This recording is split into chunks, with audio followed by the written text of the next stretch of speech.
spoke to this client. His name is Dennis Webster, and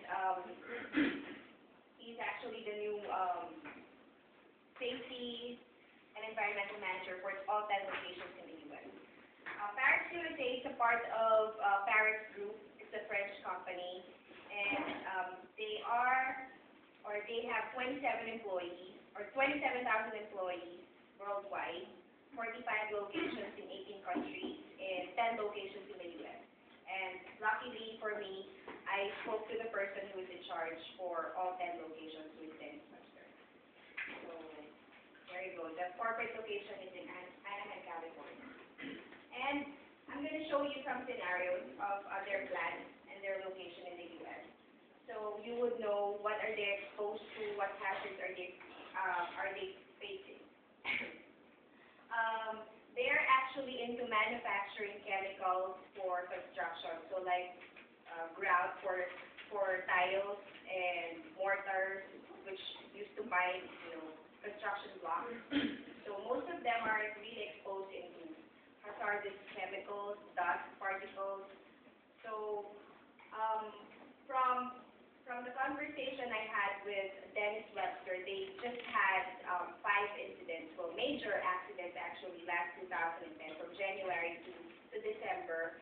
2 of those were lost time.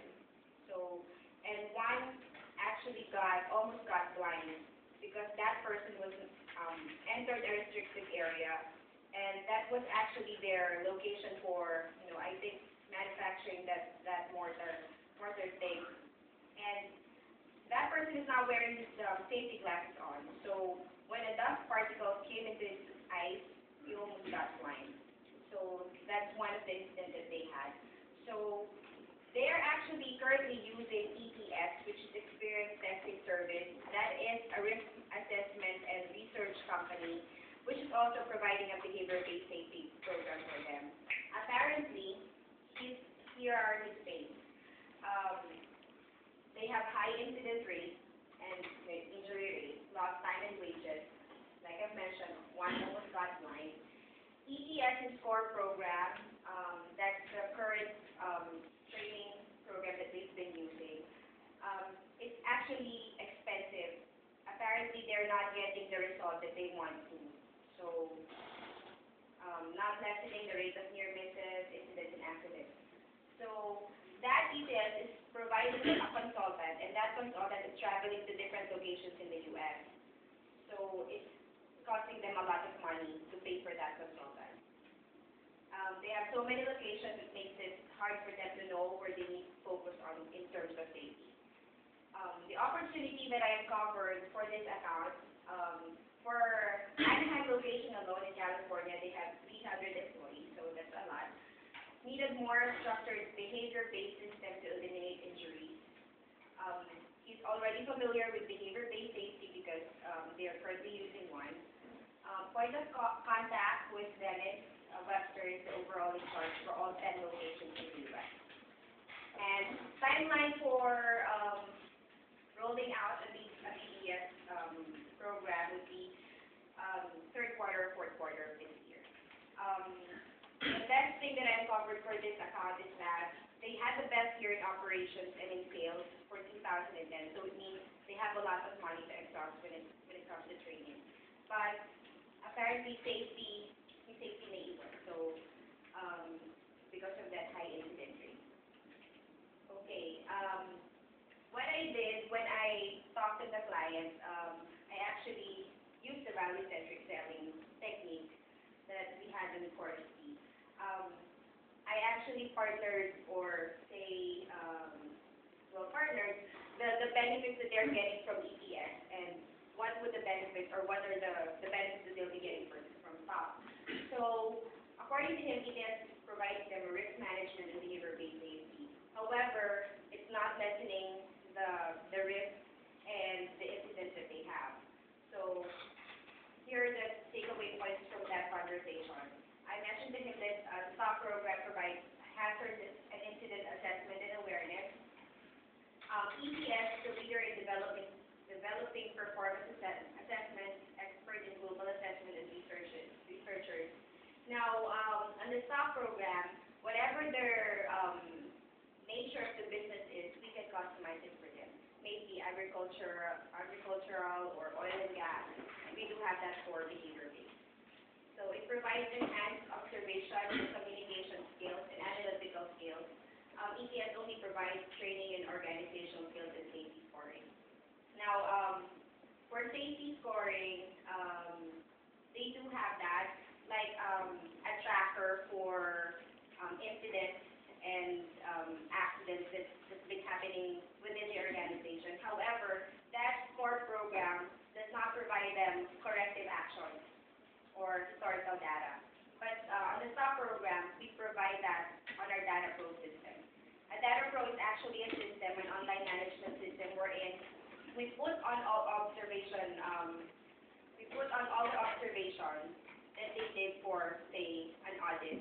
And that system would actually provide them reports like trend analysis, historical data, and from that report, they could actually have corrective actions as well. So it's on a chart model. Consultants would go to their locations and do audits. And on the STOP program, managers undergo training and can be cascaded into everybody in the workplace.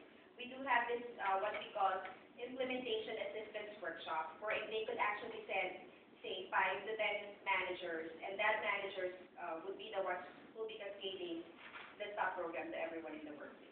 So it's not going to be that expensive for them.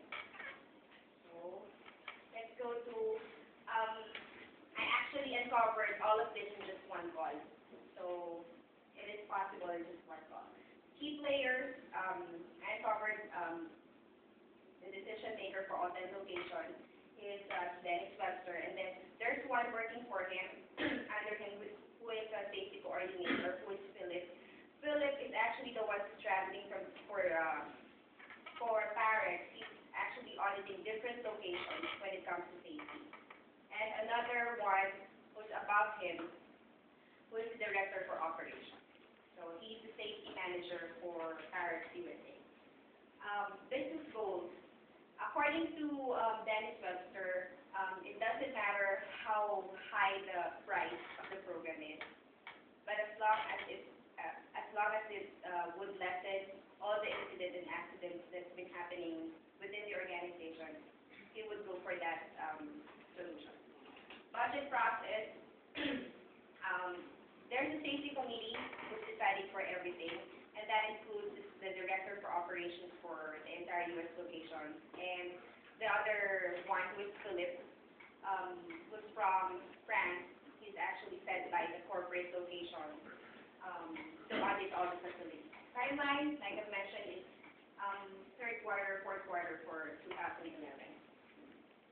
I'd like to share this picture for the resonating program, which is wherein client and customer meet halfway when it comes to, positioning the program. It's actually listening, talking to your client, probing, and knowing what their processes are, what's their system, and what's their buying process. So my value proposition for this account would be the Fund Sustainable Solutions STOP program will equip you with skills and techniques to prevent all incidents and injuries on and off the job.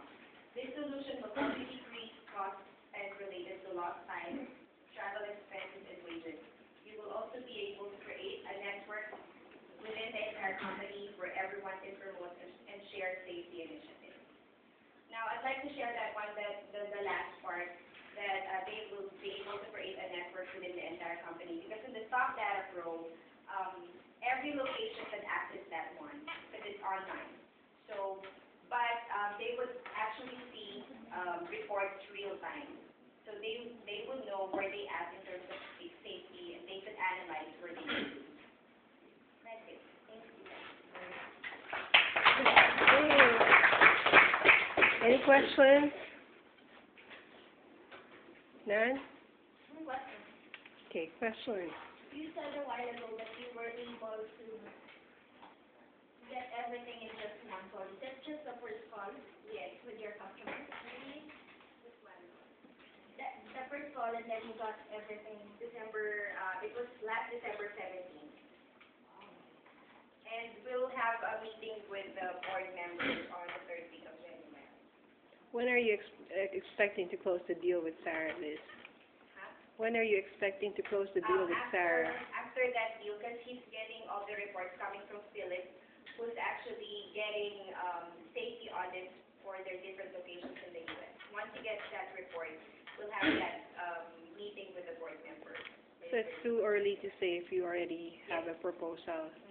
You don't have a ballpark figure because all the other locations are considering Yes. implementing BPS too. All right. Okay.